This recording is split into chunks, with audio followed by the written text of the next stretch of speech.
in una trattoria di Saint-Germain.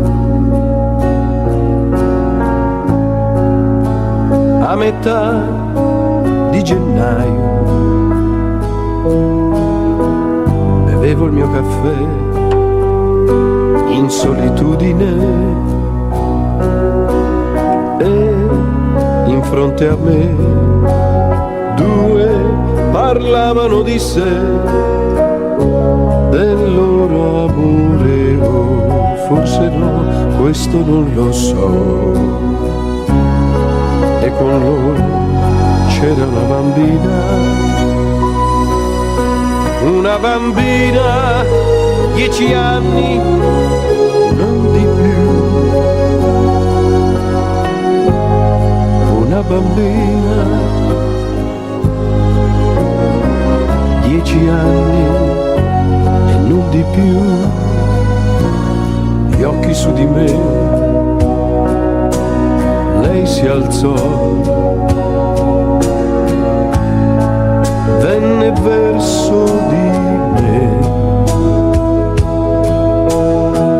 un vestito che io non avevo visto mai.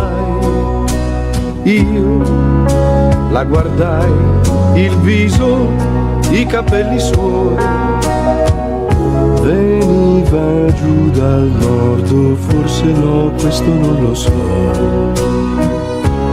Stava lì davanti a me, quella bambina, 10 anni, non di più. E stava lì, 10 anni, non di più. Lo sguardo su di me, lei immobile, io sorridevo ma era difficile.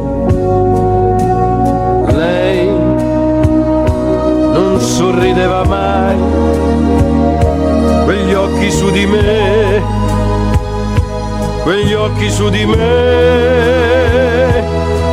su di me, i suoi occhi grandi, dentro di me, a curiosare, dentro, due occhi profondi.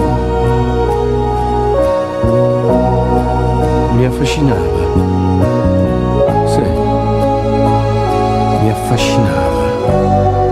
Come una donna, sì, come una donna. Allora ho smesso io di guardare lei.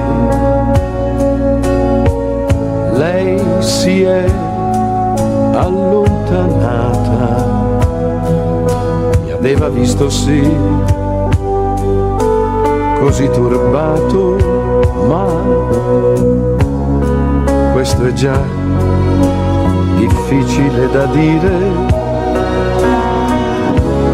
questo è più difficile da dire qui.